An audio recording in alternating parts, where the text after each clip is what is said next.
everyone. Thank you for watching and clicking on this video. I hope it has a message in it for you that you were needing to hear today. My name is Jamie Leiter, and this is my very first episode, podcast, YouTube, whatever it ends up being. This is the very first one I'm recording, and I just have really big Taurus energy right now. I am a Taurus, and there have been a lot of things I've been working on the last year, well, years, but the last year specifically, continuously, and it's just time for everything to kind of unfold for me this year. I've been getting a lot of those messages lately, just a lot of big Taurus energy. Time is now or never. Get your messages out there. So that's what I'm going to be doing today, and I don't really have a plan or an idea, but I'm just going to let the messages flow and see what happens. So I think the first thing I want to start with is my story and / the power of meditation or prayer, whatever you believe in. And also just the power of yourself and listening to yourself, your intuition. I've always been fairly intuitive. When I get tarot readings, I get a lot of the Fool card. Like, I just blindly follow what my gut says, and it always ends up working out for me. As a child, I was a daydreamer. Like, I would just be off in my own head in La La Land and kind of create my own reality, and it just always worked out for me, so that's what I'm going to keep doing. I am also a preschool owner and teacher, so I help children that I think are not different, but like I want them to learn in a different way is what I'm trying to say. Not the traditional public school, not that I think anything's wrong with public school, but not in the traditional sense of learn this at this time, la la la la. We could do a lot of free play and imagination play, and I think that's part of why my program is so successful. We are mostly outdoors based, and we're outside in the sunshine, in the dirt, in the grass, and the leaves.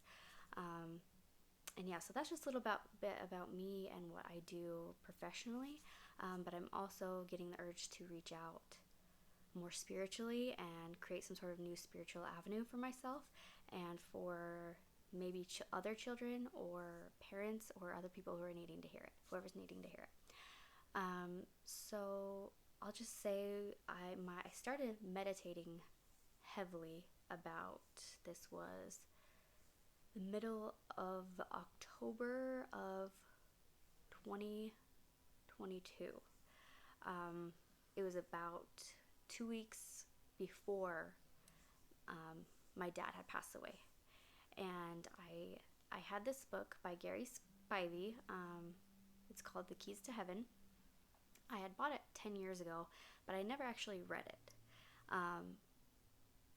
But that 2 weeks before he passed, around October, I had this pull to read that book, and I was doing a challenge. I don't know if you've heard of, well, I'm sure you have, the 75 Hard Challenge or Hard 75, whatever. So that was the book I chose to read on that program. And I actually didn't end up completing the challenge because of what happened to my dad, but everything else that transpired after that was life-changing. So I started that challenge, I started reading that book, and about 2 weeks before my dad passed, I started meditating heavily because of the teachings in Gary Spivey's book. And at first when you meditate, it's like you feel really dumb, especially Gary Spivey tells you to like say things out loud, like talk to God out loud. I had never really talked to God out loud before, so I was just like, it was just weird to me. But I'm, the Fool, and I listened very strongly, so I was like, okay, I'm gonna do it. So I started talking out loud and like saying my prayers and manifestations out loud, and it ended up working out in my, not favor, but in my long-term favor, because the week my dad went back into the hospital, this was around November. I want to make sure the dates are around, because he passed away on November 12th, so I think it was around November 4th that he went back into the hospital, and that's when everything kind of went downhill. And when I was with him in the hospital that week or so, we had about 8 days left with him. And that week or so, we were in and out of the hospital, and we ended up bringing him back to his house. I was very divinely guided, and there were a lot of messages that I was getting and seeing that I didn't really, it was the very beginning of my journey, and I didn't really know what to do with everything. But then the night he passed, November 12th, 2022, it was, me and my siblings, my mom, we were all kind of taking turns watching my dad sleep and make sure he got his medication. My mom is very, very, very, very, very strong, and she was with him around the clock, 24/7, wasn't sleeping, wasn't really eating. She was taking care of him, because that's what she does. She's just strong. And for some reason that night, she got the feeling to take a sleeping pill and sleep. She's like, I just need like 4 hours of sleep, because it had been like 8 days straight where she hadn't slept at all, like at all. And so she went upstairs and took her sleeping pill and got like 4 hours of sleep. And so there was like, he was in my parents' living room, like on his bed, sleeping, and there was 3 recliners set up around him, and I have a little sister, a little brother, and an older sister, and so we were all kind of sitting around him, taking turns like watching over him. And I stayed with him almost the whole time. The night before, I had actually left to go home, see my family. I have 2 little boys, my husband. I wanted to go see them, and then I came back. So that night, the night that he passed, my older sister, she had taken her turn before, so she went home that night. And then the night that he ended up passing, it was me, my little sister, and my little brother, and we were supposed to like stay up and watch a movie together, but I ended up falling asleep. It was really weird. I ended up falling asleep. It was like 7 or 8 at night. And then I woke up at like 9:15 p.m. because I had to give him his last dose of medicine. Something woke me up at 9:15. My little brother was there snoring in his recliner, and my sister was sleeping. And my brother was breathing so loud, not this in a loving way. He was sleeping, he was breathing loud. I couldn't hear my dad's breathing pattern, so I had to wake my brother up and send him upstairs. Something told me to wake him up and send him upstairs. And so I did. I sent him upstairs, and he was like, hey, we were supposed to hang out. And I was like, it's okay. So I just sent him upstairs. He went back to bed. My little sister woke up, and she was on it. She was with me. I call her my light. I forgot the word right now, but she's kind of like a guiding light for me. She helps me get things done. She was with me that week in the hospital. We were like on top of everything together. So when she woke up around 9:15 also, normally she would have been right there with me helping him give him his medicine, but she fell back asleep, which was really weird for her. And the voice, however you want to hear it, call it, said, let her sleep. And so I went over, and I heard my dad's breathing, and it had changed, and I was like, okay, this is it, this is the end. Which is, in your human form, very scary. And as a daughter, I was like, this is terrifying. But as something was guiding me, I knew exactly what to do somehow. And so I went and got him his final dose of medication, and his breathing was just really like not normal. And so I gave him his medication. I wiped his mouth, and I instantly grabbed his wrist and his hand. And we've been holding his hand a lot that week, but I'd never grabbed his wrist before. I've never really held anybody's wrist. Like I knew, like, to hold, like, to check someone's pulse to do that, but it was like an instinctual grab. I like went like this, and I could feel his pulse, and I was holding his hand, and at 9:28 p.m. he took his last breath. I could see the clock on the microwave behind us. and his breathing stopped, and I was like, I could, like, my heart was like, doof, doof, doof, like this is the end. And it felt like an eternity, but not at the same time. And I could feel, he was no longer breathing, but I could still feel his pulse. And at 9:30, I felt his pulse stop in my hands. And if you've never felt that before, I can't even describe it.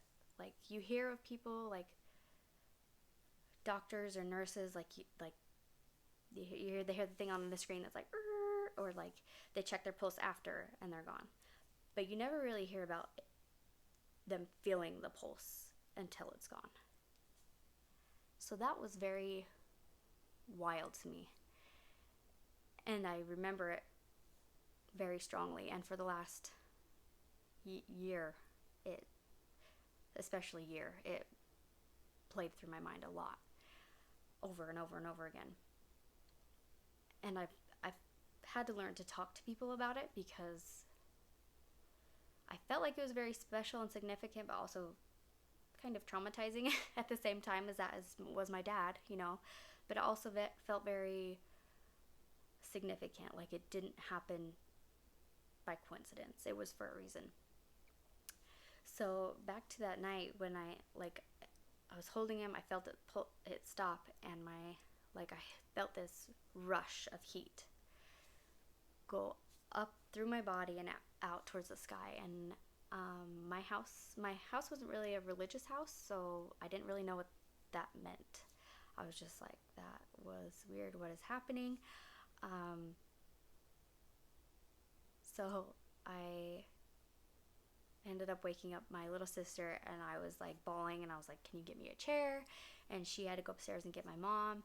And yeah, there's more to that story. There's more to the week. There's all of our point of views in that story, and I hope that we can one day maybe even get on this channel, whatever channel I end up using, and share our stories, because it was very significant. And so I wanted to use that story as a proof of the power of meditation or prayer, that if you feel like it's been calling out to you that you need to start doing it, it's probably for a reason. It may be a good thing, it may be a scary thing, it may be a new life change. But I've been doing meditation every day, sometimes like 5 times a day, for over a year now. And the things that I have learned and seen in the last year, I couldn't even describe it properly. After we took him to the funeral home, we made the choice to cremate him, but before they do that, you can go in there and like view him one more time, basically as a family, just as our small intimate family. We did that. And my mom said something like, I just don't want him to be alone or feel alone. And in that moment, I heard, he was like smiling, and he was like, I could see people around him, and he was like, I'm not alone.